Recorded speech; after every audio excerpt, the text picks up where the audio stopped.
We are back. And keep it simple. On to the next one. And that has a lot of meanings. But right now, it's on to our Houston Texans insider, former starting linebacker for the Texans. My man. Yes, our man, Jay Foreman. Jay, what's up, son? What's going on, fellas? Hey, we got Blake. Blake's doing his thing away from the studio. James Pledger and I sitting in, doing what we can on this Labor Day weekend. The Texans making moves, and first and foremost, so we get it out the way, go Big Red. We looked pretty good against a team that we should have looked pretty good against, and did it well. So we can talk a little bit about that maybe before you get out of there. But the Texans, I think, shaping up to have a pretty good 53-man roster. Yeah, I think they're going to be a quiet surprise. I think that they lost a lot of luster, especially in the draft when, Matt Schaub is traded away. And you think that everything points to them drafting, number one quarterback, whether it's late in the first round or even with the number one pick.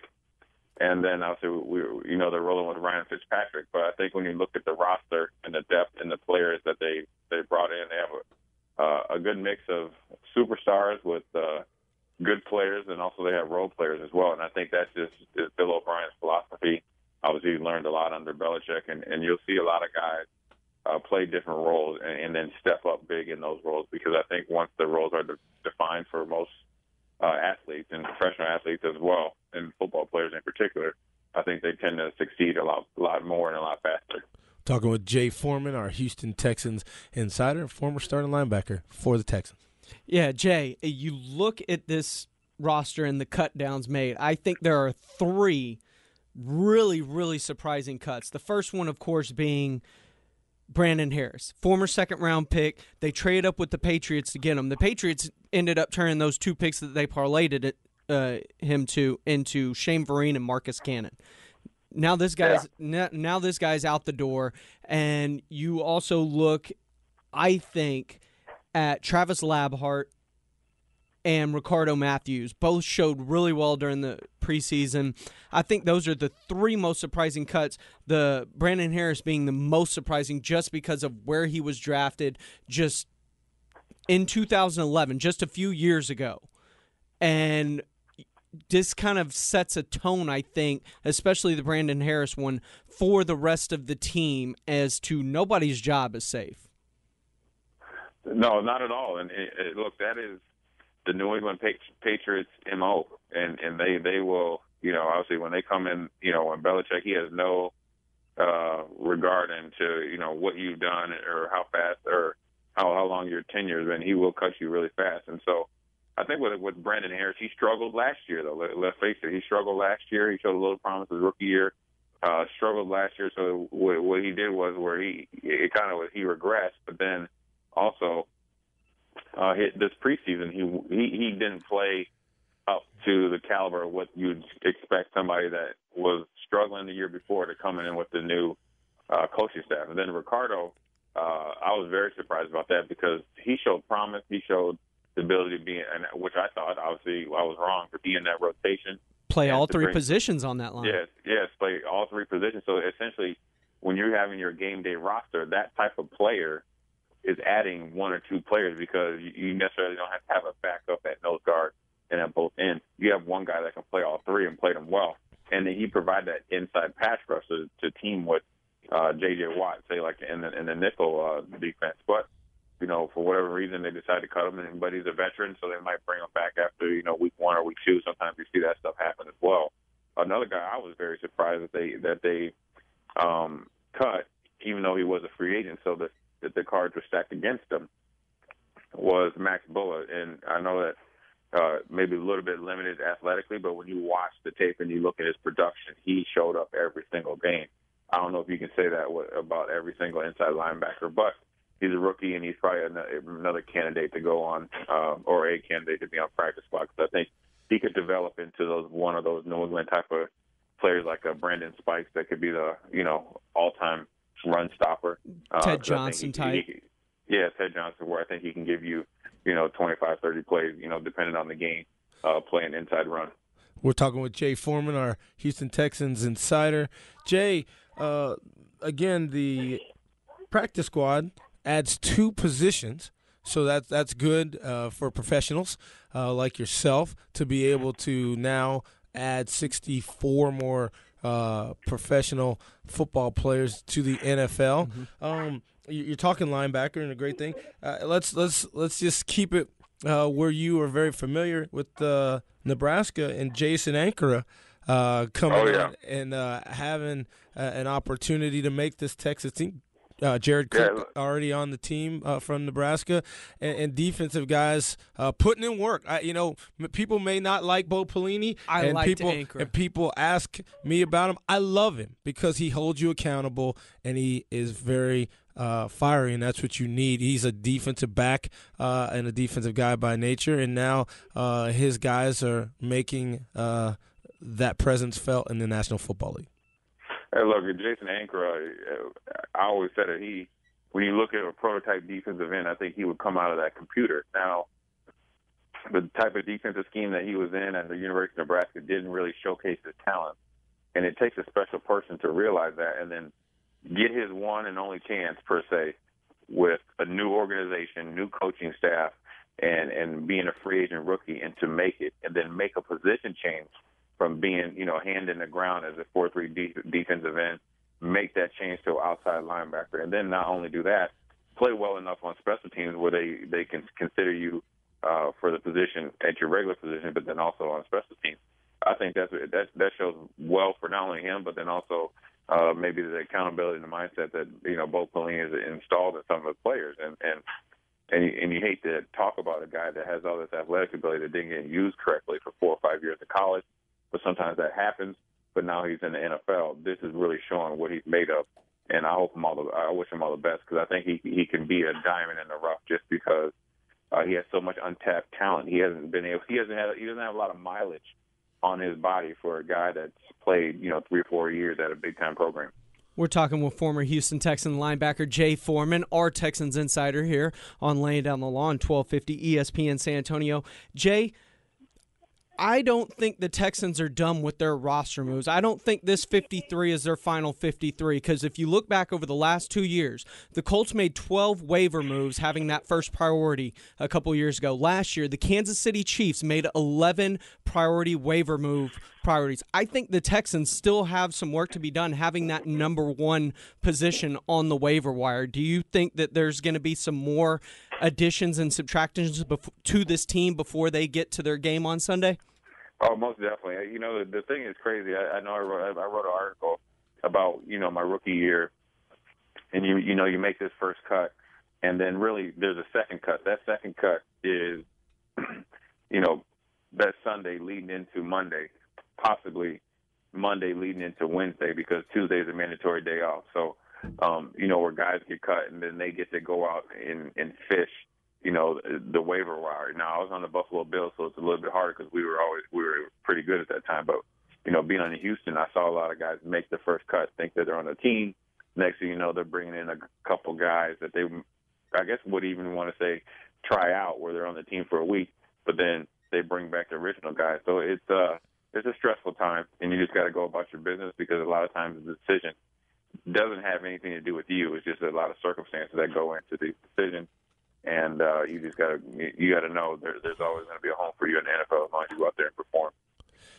That is certainly a business decision more so than just pure player versus player. And you see that all the time, Jay. How do you think, given the fact that the AFC South is a bit wide open, except maybe for the Indianapolis Colts, the Houston Texans, truly, they get this defense right, and you don't have a pedestrian offense.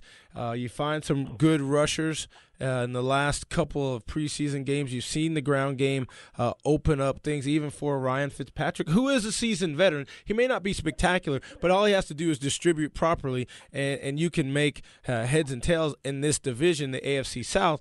The Houston Texans may be playoff bound again. I think, I hate to say this, even before the Dallas Cowboys.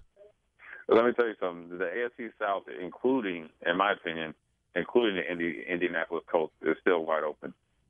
If you look at the way the Colts season went last year, they, won a lot of games in the last 2 minutes, which Andrew Luck is, he's really, really good at. But you have to understand, you get on the wrong side of that coin this year, you'll lose those games. And I think that Jacksonville Jaguars are a vastly improved team because they can play defense. That's one thing we know they can do. I think the Tennessee Titans will be vastly improved because they have a underrated roster. I think Ken Wisenhunt will do some things with Jake Locklear as long as he stays healthy.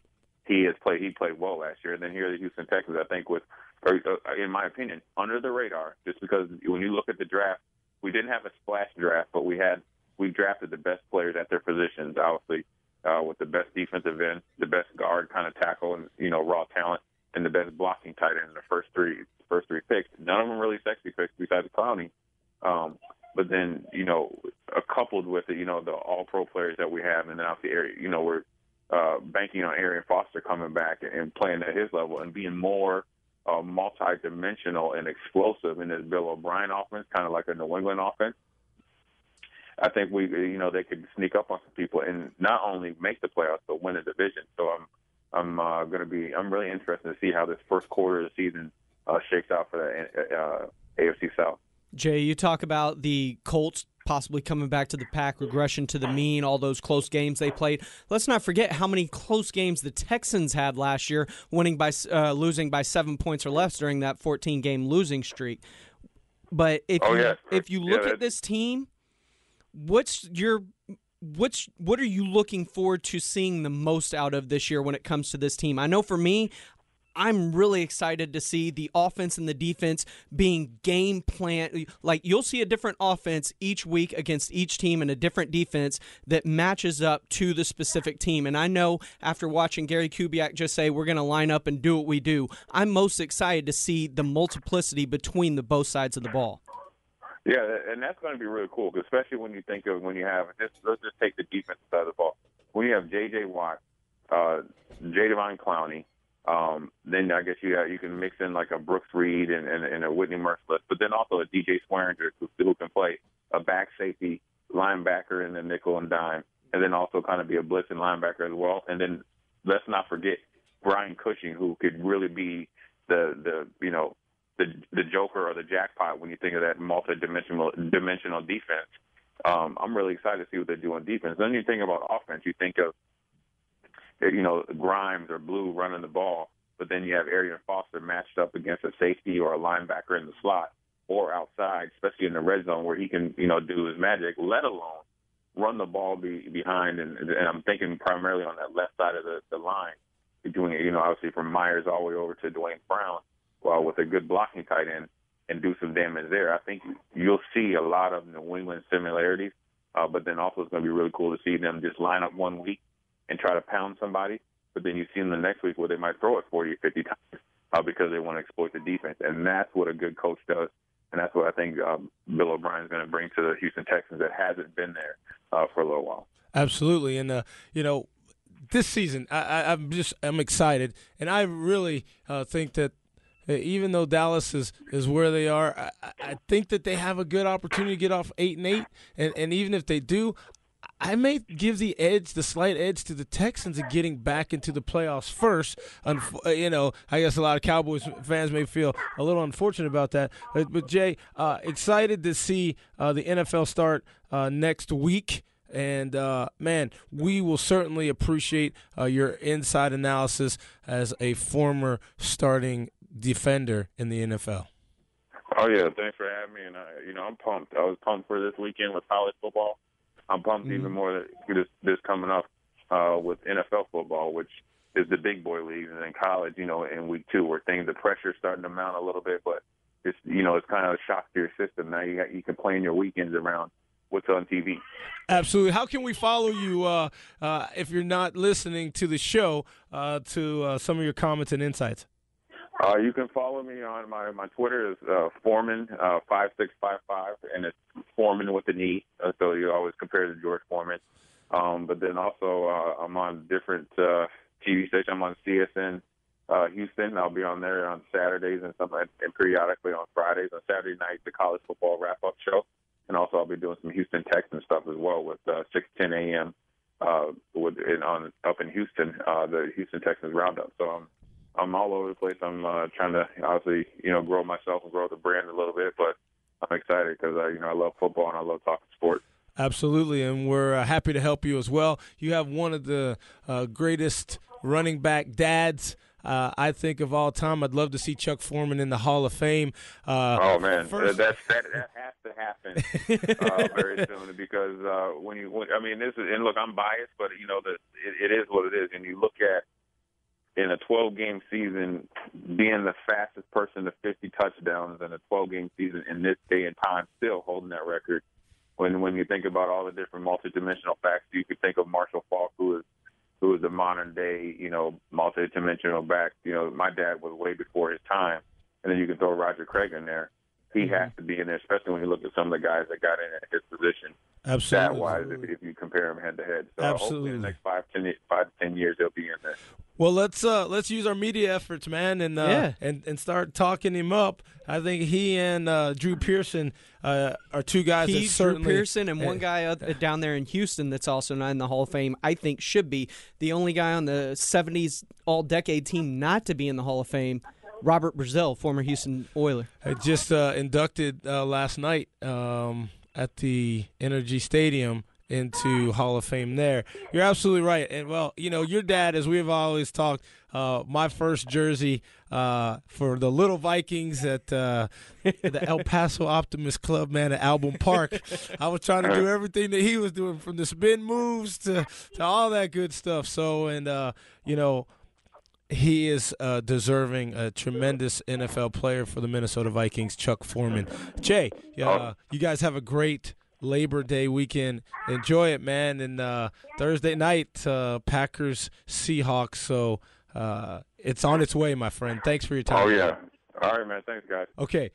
We're going to take a short break. We're going to come back with some quick shout-outs. That's right. Always fun to do right here on Laying Down the Law.